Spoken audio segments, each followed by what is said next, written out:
This is Where We Live from Connecticut Public Radio. I'm Catherine Shen. As journalists, it's been challenging for us to watch what's happening to our fellow members of the press in Gaza. As of today, 83 journalist casualties have occurred in this region. That's according to the Committee to Protect Journalists. The blue press vest and helmet are heavy weights to carry for so many still trying to report what's happening while keeping themselves and their families safe. Plestia Alaqad was more or less a normal 22-year-old when the war started. She has studied journalism in school, and after October 7th, she started reporting on what's happening around her in Gaza. She recently made a difficult decision to leave the region. This week, Where We Live spoke to her about her experience. So before we get into everything, Plestia, and also your work as a journalist, could you just give us an update about how you're doing right now? That's a very good question that I don't think I have an answer to. Because it's a roller coaster of emotions, really. A minute I think I'm okay, then the other minute I hear a certain news and I realize that I'm not okay. Mm-hmm. I feel that the minute there's a truce or a complete ceasefire and the bombing stops, then I'll be able to answer this question, because until then I will start processing everything that happened. Because until now, how would you be any better when every day you wake up to a new massacre? Right. And I want to get into your experience of making that transition later on in the conversation, but I also want to start by asking can you share with us, what did your life look like before the war? Life in Gaza has always been full of challenges and struggles, because obviously we're living under occupation. So, for example, there is 4 to 6 hours of electricity a day. There are many travel restrictions. Borders can open and close whenever.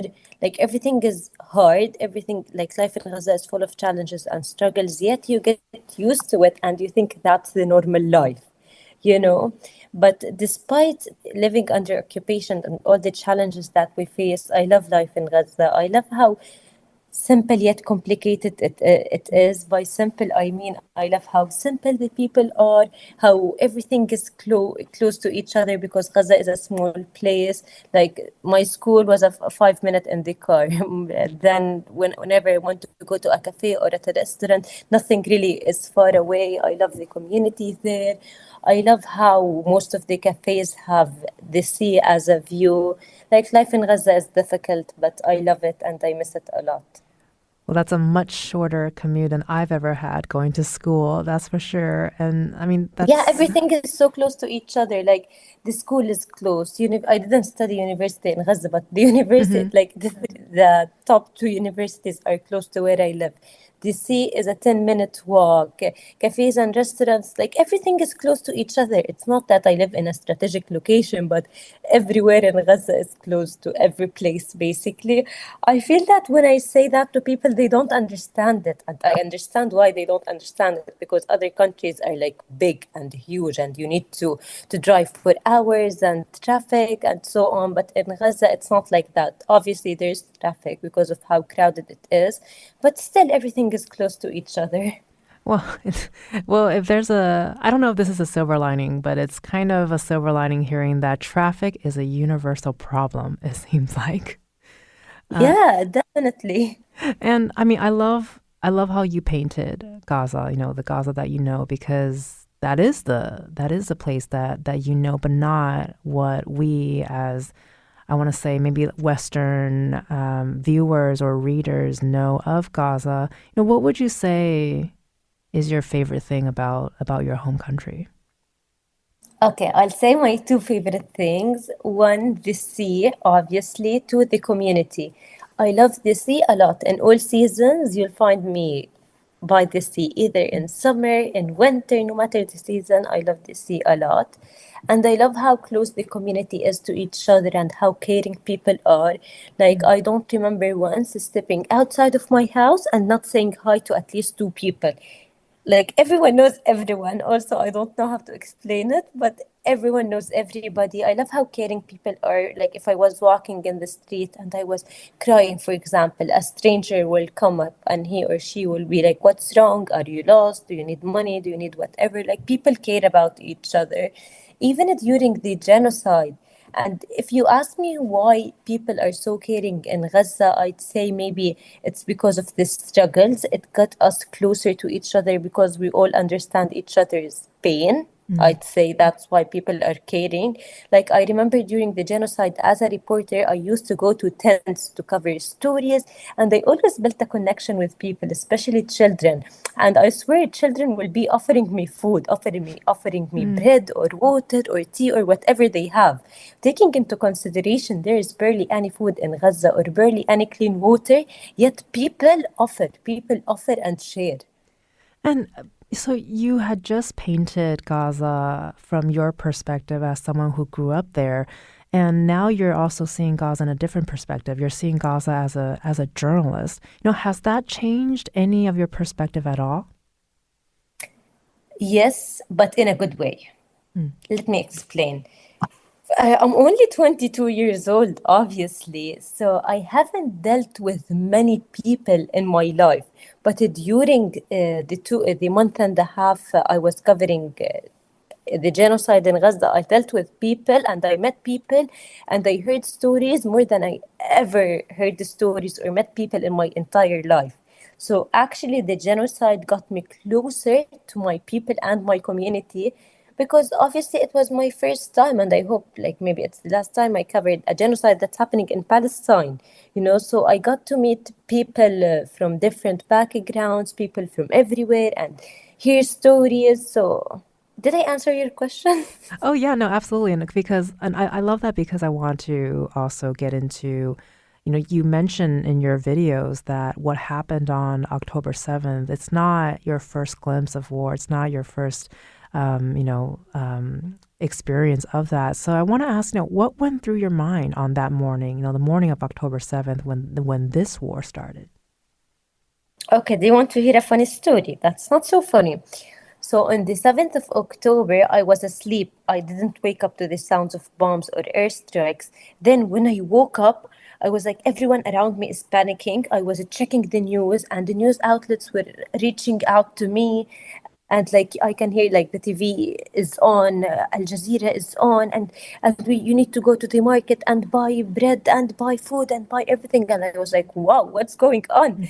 So I was talking to my mom, and my mom told me that she woke up to the sounds of bombs and airstrikes, and she actually thought that it was raining, and she went back to sleep. So I was jokingly, I texted my friends group. I was like, my mom thought it was rain. And one of my friends, she was like, me too. And I was like, how traumatized or people are that they think the sounds of bombs and airstrikes is rain. Right. Like, are we that used to these sounds? So I don't know really what was going into my mind. Like, I didn't have a chance to understand what's going on. Then the situation escalated quickly. Like, a lot happened in a short period of time. Usually, usually in previous aggressions, whenever like a building got bombed, it's like, oh my God, it's something major. خلاص, enough, the aggression will stop. But this time, what happened in the first 2 days, or let me say 3 days, is equivalent to what happened in a 51-day aggression, or even more. And I mean, this is a dumb question, I think, a little bit, but have you had time to unpack what happened in those 3 days? No, and I'll tell you why my answer is no. Because whenever you try to process or understand something worse happens. I remember on the 9th, yep, I got the date right. I remember on the 9th of October when I got displaced from my house, and how the civil defense came to take us out, and how my house was, the building I live in, how it was partially demolished, and how an apartment was on fire or caught fire and everything. I was like, this is the worst thing that could happen. Then a couple of days later, people had to evacuate from the north to the south. And I remember saying to myself, that's the worst thing that could happen. More than 1 million people are getting displaced. Nothing bad will happen. Then a hospital got bombed, a university got bombed, houses, buildings, everything is getting targeted. Journalists are getting targeted. Families of journalists are getting targeted. So that's the thing. Whenever you try to process or understand something way, way, way worse will happen. So you can't even understand to even process. And so while you're experiencing that and you're trying to process what's happening without really being able to process what's happening, there is a sense of vulnerability to showing what your life looked like after October 7th. And you really leaned into documenting what's happening around you. You know, how were you able to do that?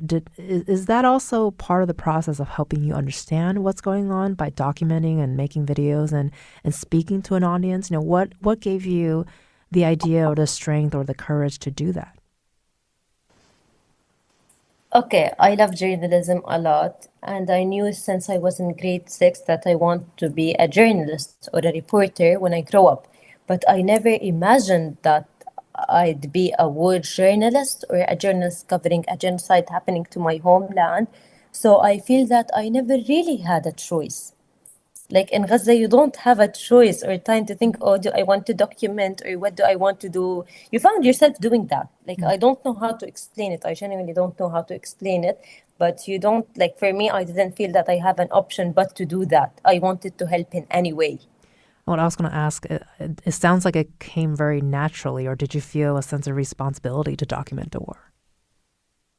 Of course I did, but it's only now. It's only now that we are in January, and I'm like, wow, October passed, November, December, we are in January, and the genocide didn't stop. And I'm like, this is history. I'm like, what's happening is history. My grandpa used to always tell me about Nakba 1948, and we're living it, and maybe even way worse. So it's only recently that I realized how important everything I documented is and how it's basically part of history. You know how our grandparents as Palestinians, they tell us about Nakba and Naksa, everything they lived, and there aren't many pictures or footage of it because different generations. But I'm like, now, wow, we're living what happened in the 1948 again. The only difference is we have cameras, we have mobile phones, we have internet to show the world, yet nothing has stopped or changed. And did you expect to make the impact that you did and get the following that you did? You know, like you mentioned, the difference between previous generations and now is you have this mobile phone, you have technology that you can use to document your experience. And I know you mentioned that you knew you want to be a journalist, you were sort of on the way to become one, but then this happened and you very organically started to document your experience. So in less than a month, you accumulated over 2 million followers on social media. So what has that been like to suddenly have this major following and have so many people watching your reporting around the world? It's a huge responsibility, and I'll tell you why it's a huge responsibility. One of the main reasons is obviously because you're showing the world what's happening, so you feel a sense of responsibility. But the other sense of responsibility that I was feeling is the more followers I have, the more targeted I'll get. So it was actually scary for me that my followers was growing that fast. Were you surprised by that at all? Just the amount that people were watching your video diaries? It's not that I was surprised, like I never thought of it to be honest, but it all happened so fast. And we've been talking about documenting and how you're able to use technology to do this. You know, how do you think social media can help fill in the gaps left by traditional media? As you mentioned, you're able to capture those live moments as you see them. And nowadays, it seems like so many people are relying on social media platforms like Instagram or TikTok to learn about what's happening in Gaza. Okay, first of all, the social media helped in humanizing us Palestinians. That's the first point. And the second point, most of the things that are happening in Palestine, you don't see them on TV. You don't see the Western media covering them. So now, why the world is recognizing Palestine more or what's happening in Palestine, it's because of journalists that are covering on social media. Because through social media, you get to see the picture as it is, unedited, unfiltered. You get to see what's happening on the ground. And what are your thoughts about being able to send out unfiltered videos on things happening on the ground? Because in many ways, like you said, we wouldn't be able to know what's happening if not for these social media posts. But at the same time, there are people who make the argument that, well, this isn't real journalism. What are your thoughts about that? Okay, for me personally, I studied in new media and journalism, so I know what I'm doing and what I'm posting, and actually many channels texted me to work with them since the first and second day before even going viral or before even having followers.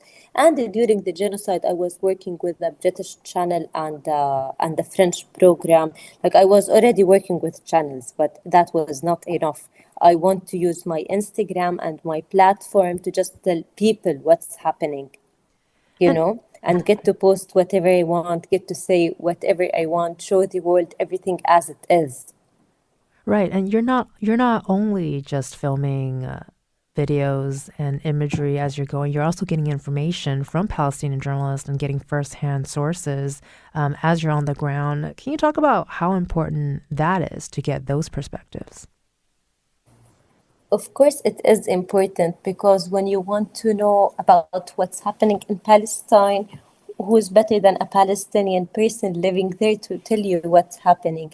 Now I'm in Australia. I traveled, but obviously I'm still in contact with people in Palestine, and it's hard to stay in sorry and it's hard to stay in contact with them because of the internet situation and the cellular connection and the blackout that keeps happening.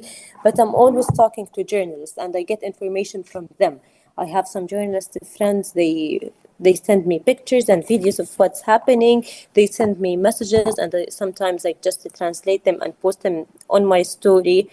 So they don't always have a great internet connection to post pictures and videos themselves or to post the stories. Like the internet, sometimes it barely just sends a message. So they just send me a message update and I post about it.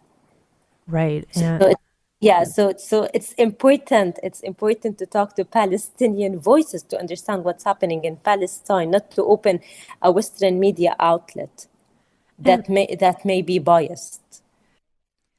that was Plestia Alaqad, a 22-year-old journalist from Gaza. We'll continue our conversation with her after the break, hear about her life today and her call to report and document the conflict. This is Where We Live. Stay with us.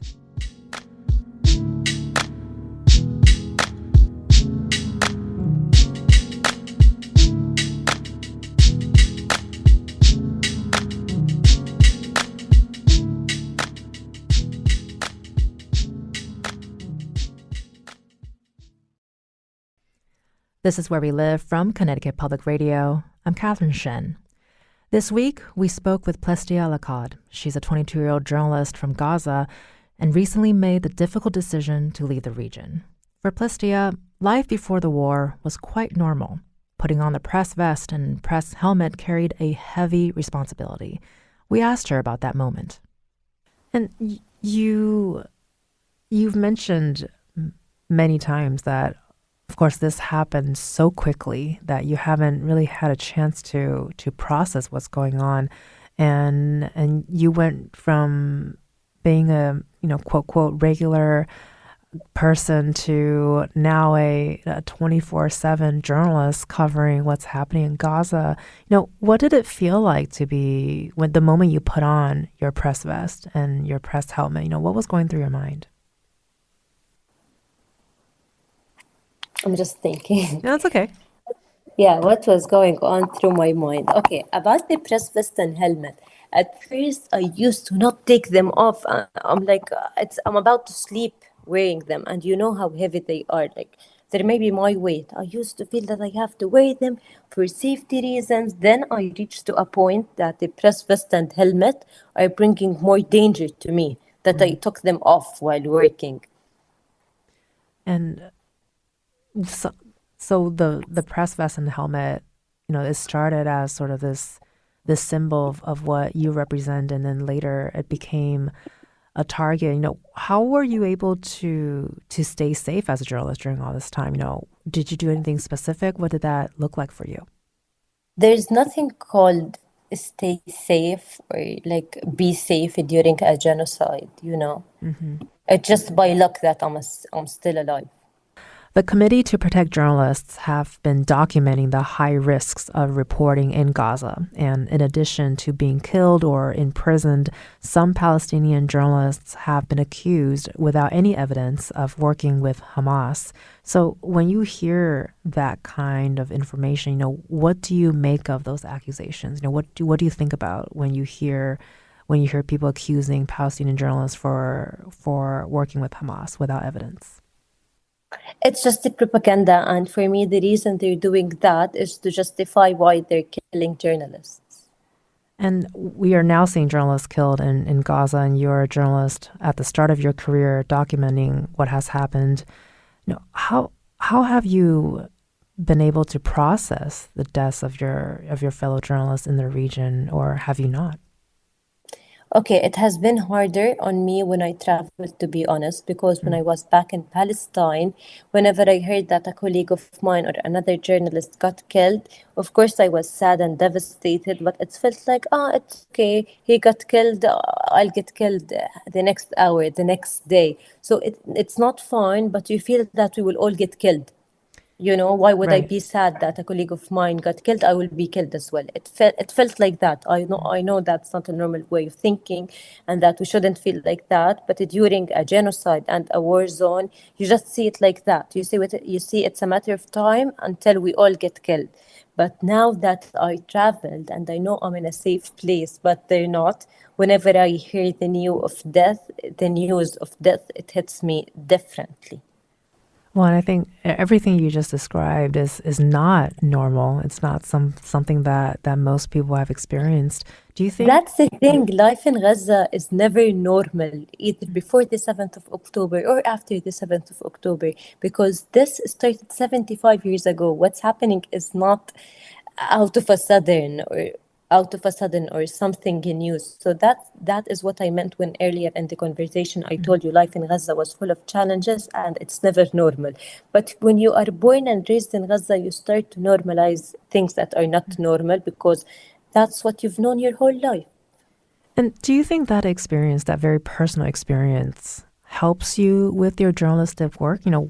How are your conversations with other people who did not grow in Gaza look like?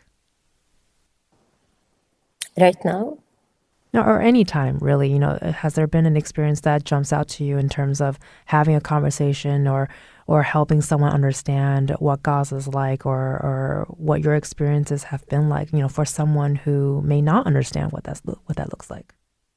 okay, I never really have to talk and explain it because you can easily see it through different reactions. Let me expand.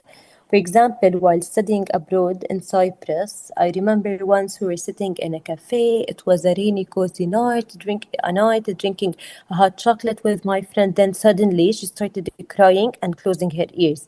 And I was genuinely confused. I was like, what's wrong? What happened? Then it turns out she's afraid of the sound of thunderstorm. And me personally, I didn't even notice the sound of thunderstorm, or like I genuinely didn't understand what's so scary about this sound. You know, like the first aggression, I was maybe 7 years old. I'm used to the sounds of bombs and airstrikes and drones, so why would I be afraid of a sound of thunderstorm? So it's just these differences between people born in Palestine and normal people, let me say, it speaks for itself. And at what point did you realize that your normal is not someone else's normal? I mean, you just described that moment, I think, but I think for you, when did you realize that that's not Yeah, when normal? I was younger, I remember we traveled once to Egypt, and like I was like waiting for the electricity to be cut off, because that's Mm. a normal thing in Palestine. You in Gaza, you get electricity 4 hours a day, 6 hours a day, maximum 8 hours a day. And I was like, wow, they have electricity. The whole other country. I was like, wow, other countries have electricity the whole time. I was like, wow. I was impressed.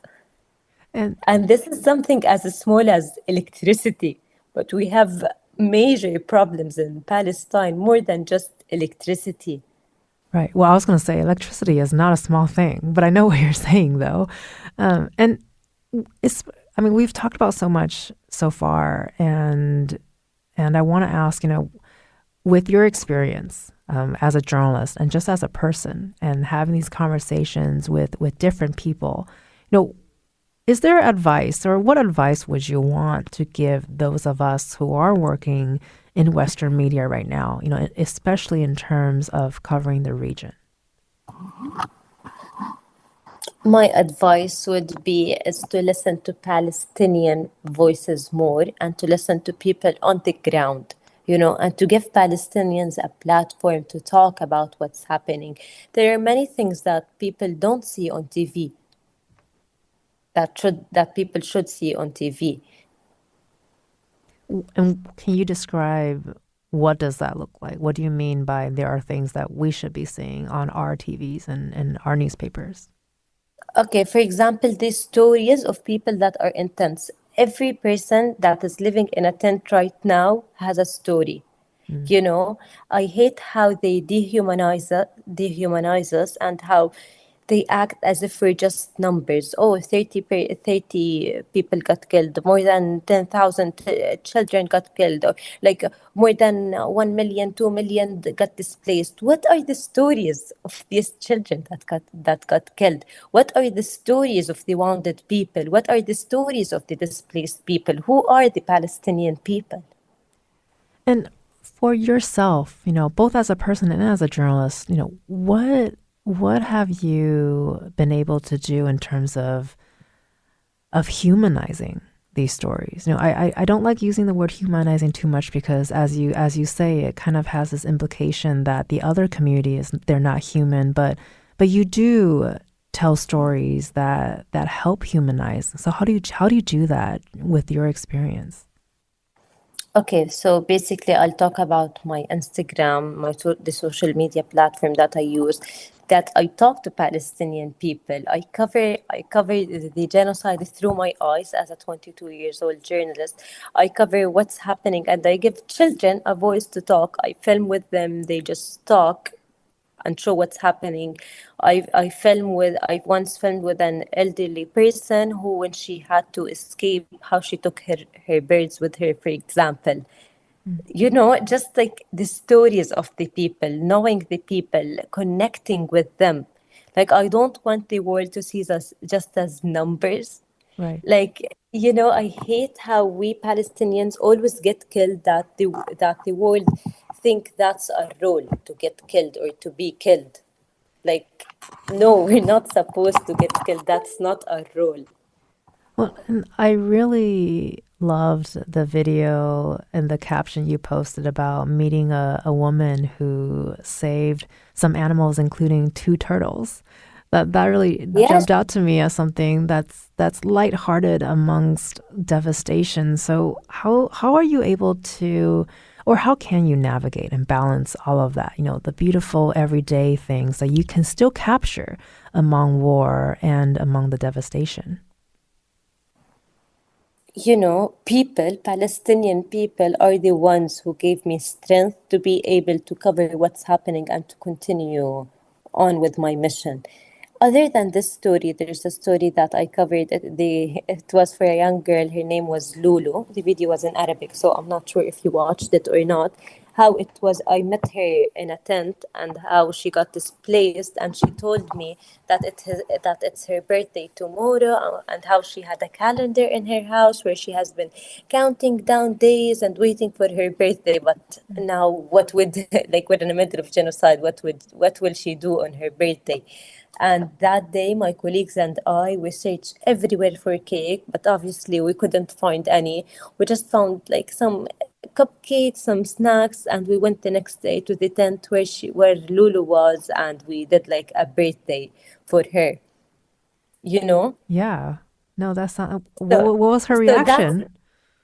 She was so happy, especially that she was following me when she was in her house before getting displaced. So she was fangirling about me, and it was so sweet. It was so sweet, honestly, and I was so glad that Hmm. I made a child smile, even if it was like for a 5 to 10 minutes. And that's what I want the media to see as well. That we're humans. Like she's just a kid. Like she's listening to the sounds of bombs and airstrikes, and she's living in a tent. She barely has any food or any water, but all what she wants is to celebrate her birthday. And She was like 5 or 6 years old. she just wanted to celebrate her birthday and she just wanted to fangirl with you. Exactly. Like that's what I want the world to know. Like I want to know who the Palestinians are. How we are people, we have dreams. There's more to us than just getting killed.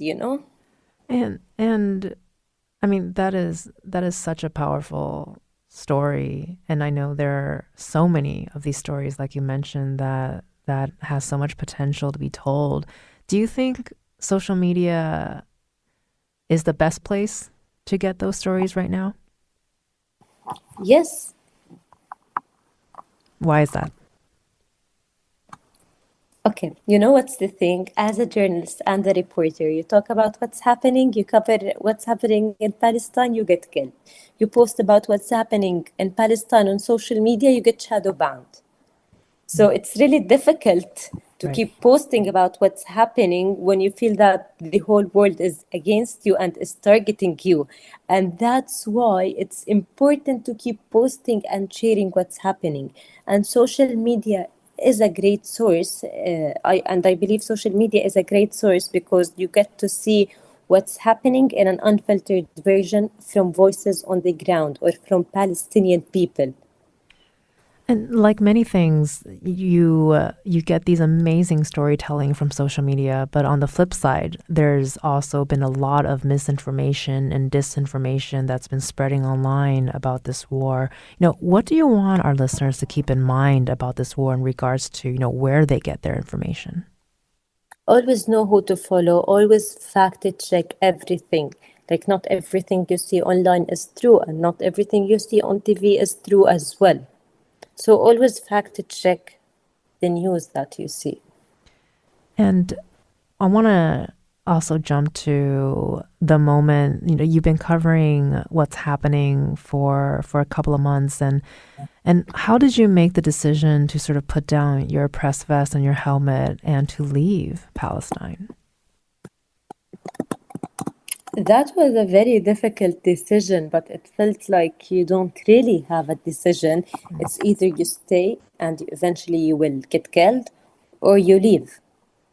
But a person leaves Gaza, but Gaza never leaves a person. So you physically leave, but you're mentally there. And what went through your mind when you learned that your uncle had gotten visas for you and your family? I mean, I know you just described that it's not really a decision, but what were you thinking when you realized that you had a visa to leave? It was a very difficult moment, and I hate how the system works, and I hate how some people get to leave and other people don't get to leave. It's like a privilege that some people get to leave and others don't. So it felt a bit selfish, like, why can I leave and others that want to leave can't leave as well? So it was like really a mixed emotions, but deep down I was a bit relieved, because like now I know that my mom, my sister, my family will be safe. Because the whole time I was like, okay, I will feel guilty. I obviously feel guilty for leaving Gaza, but then I was like, I'll feel more guilty if something bad happened to my family because of me. Like if they get targeted because their daughter chose to be a journalist, that doesn't make sense. Right. Um, and we've spoken with different people who have experienced similar transitions, talking about the challenges of making that kind of decision, having to leave their homeland and getting somewhere that's completely different, different environment, different language, different culture.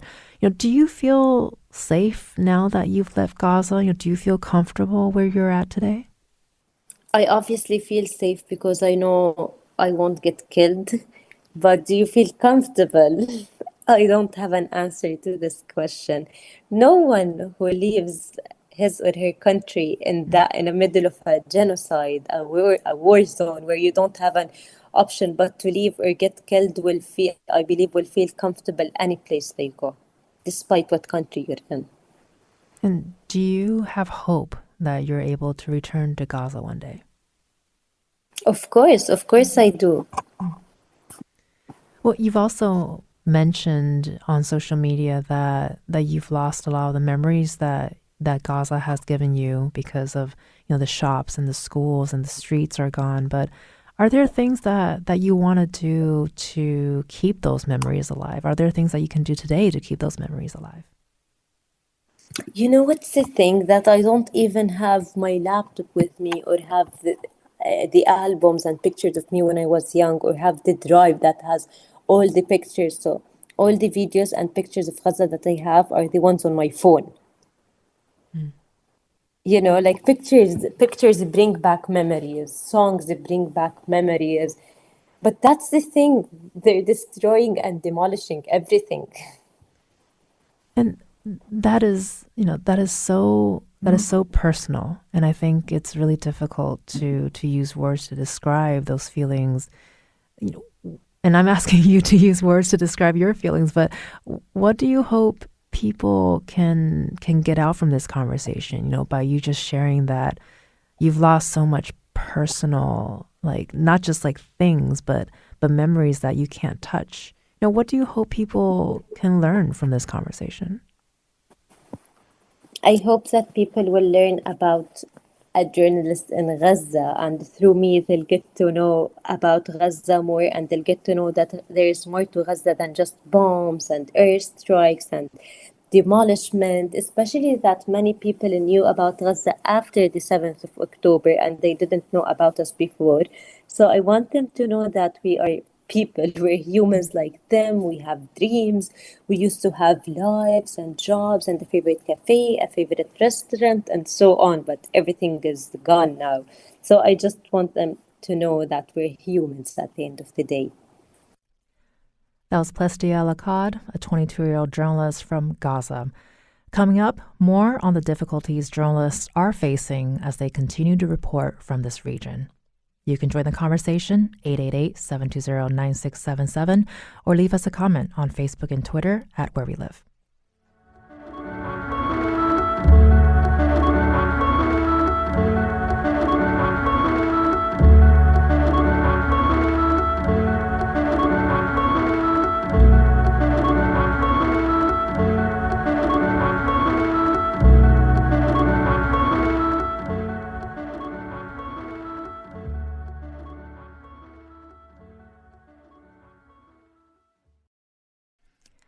This is Where We Live from Connecticut Public Radio. I'm Catherine Shen.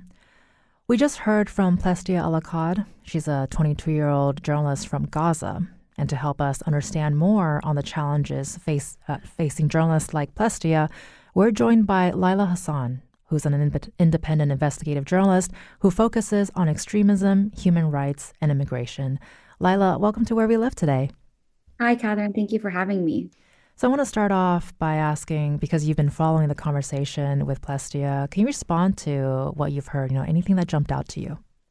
Well, there's so much that she said that jumped out to me because over the course of my reporting, I've been interviewing journalists on the ground and even diaspora journalists like Plestia in her position now who have either recently left or left immediately prior to October 7 about what the experience on the ground is like. And, she touched on a few issues that so many of these interviews and people touch on as well, like the targeting of journalists. At some point, she said that you either report and get killed or you post and you get shadow banned. And that is the experience of every journalist in Gaza. It can't be understated enough that there aren't foreign press in Gaza, that Israel totally and utterly bans that.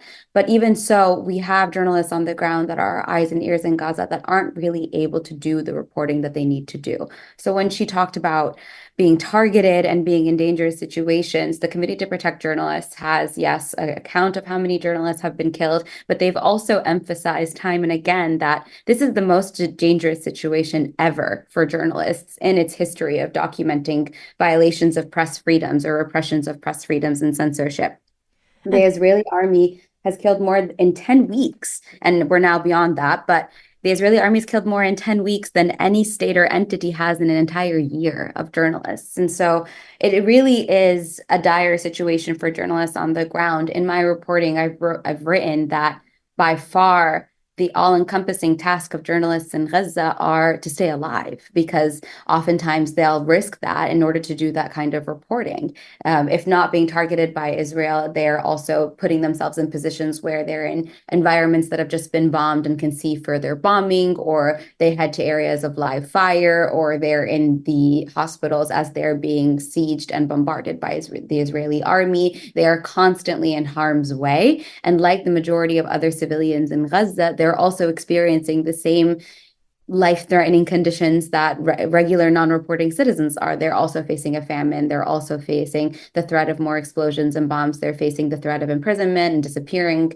And they're facing the threat of hunger and dehydration, disease, and being trapped in an ever-shrinking space.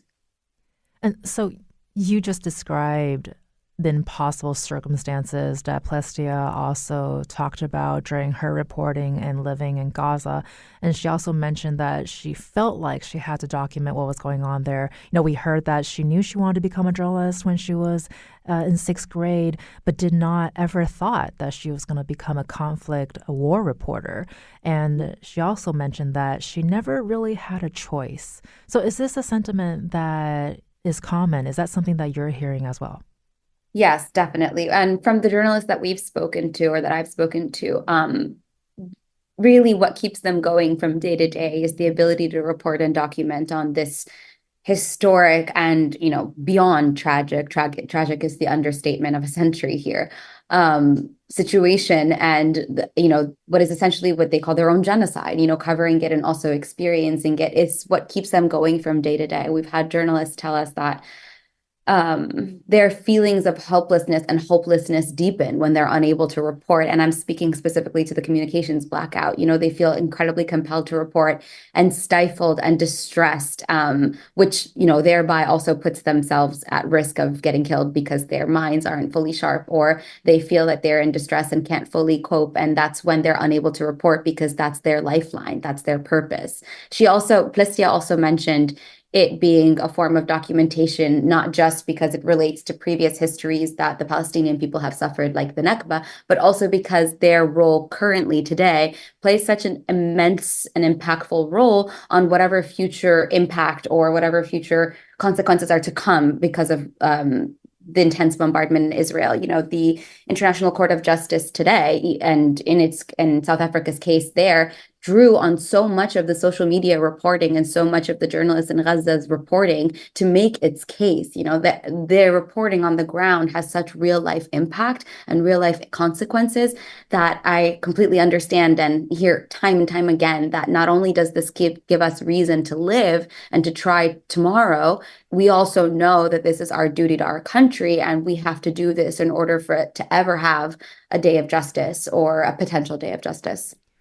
Well, and because you mentioned social media, and we can't talk about this without mentioning social media, because that's one of the reasons why we discovered Plestia, like many audiences around the world, through her reporting on what's happening in Gaza. And I think social media sort of became a central role because it's the way we're learning about what's happening. So how are you kind of seeing social media start to play? I mean, it is already playing a part in this conversation about the Israel-Hamas war and how it shapes public perceptions around it. And also, we've been hearing the term shadow banning. Can you explain to our listeners what's happening there as well? Yeah, well, you both spoke a little bit about the dehumanization of Palestinians, and it should not be forgotten that we've lost around We've lost over 70 colleagues, according to CPJ numbers, but the International Federation of Journalists say that we've lost closer to 90. And the government media office in Gaza also has a different number at that. And so we have quite literally less eyes on the ground and less people that are able to report. They've all left Gaza now for medical treatment. And the numbers are dwindling on the amount of people that can get us unfiltered information that is also fact-checked and vetted by journalists with the skills that we need and rely on. And so the average citizen has also become eyes on the ground and witnesses. Ahmed Samek, who is a journalist that now lives in Dublin, but I've also written with and was a source for some of my stories about shadow banning and censorship, had told me that so many swaths of Gaza does not have internet, and that so many swaths of Gaza aren't even in made cities. They're in refugee camps or they're in displacement camps, and they're now also displaced themselves because of the mass displacement of what's going on in Gaza. And so the average citizen is also now a witness, and their ability to post on social media channels, whether that's Instagram, Twitter, or Facebook, but also Telegram and WhatsApp for other people to share and post. Like Plestia was also mentioning, when people lack internet or communications, they will send whatever they can abroad for other journalists or other people abroad with access to internet and information to be able to put that online. And so we're wholly reliant, if I can be totally honest, on these levels of communication. And that's incredibly dangerous because Human Rights Watch has found that Meta systematically discriminates against Palestinian content, not just in Europe and the Middle East or the US, but around the world. And so we're completely at the whims of big tech, of algorithms, of censorship and shadow banning. And I really can't emphasize enough, it's not just a matter about perception. It's not just a matter of us being able to humanize and see what Palestinians are living through. It's also incredibly key and vital to their survival. Once upon a time, people used to be able to swap intel about where bombardments are coming from, where targets have been heard, where leaflets have been dropped. Reporters used to be able to reach out to each other and get a death count or be able to understand what the effects of a bombardment might have been. And now they trek by foot, across destroyed landscapes and streets and without cars because there's a fuel crisis and that there is no fuel in Gaza. And it'll take 2 to 3 hours to get information that they used to be able to get in 20 minutes. And so social media and being able to be connected is not simply a matter of publishing their content, but it's also information swapping and in this case, in this most recent war, which by far is the most brutal and unrelenting in Gaza's history, is a matter of being able to stay alive. They've also lost the ability to swap information about where to find food, where to find shelter, where to find a safe place to sleep at night, because most of the journalists on the ground in Gaza no longer have homes or are displaced and don't have a guarantee about where to sleep or where to eat the next day. We only got about a minute left here, but I want to pose the same question to you that I asked Plestia is, this is an ongoing conversation and we're going to have this conversation again. But, what do you hope our listeners and our audiences get out from this discussion? I hope it's clear that it couldn't be more important to elevate Palestinian voices and to reach out to as many Palestinian voices as you can on the ground. And for journalists that have just recently left, follow those pages and follow their indication about who to follow. We've also underscored that social media is incredibly important. We've underscored that having unfiltered eyes on the ground is important. So I really encourage viewers to just seek out as much as that as possible. They are being shadow banned. They don't have access to communications. The more engagement that they're given, the more we'll be able to access that information on the ground. You've been listening to Laila Hassan, who's an independent investigative journalist. Laila, thank you so much for being with us today and helping us understand Plestia's situation better. Thank you so much for having me. I'm Catherine Shen. Today's show is produced by Tess Terrible. Our technical producer is Kat Pastor. Download Where We Live anytime on your favorite podcast app. And thank you so much for listening.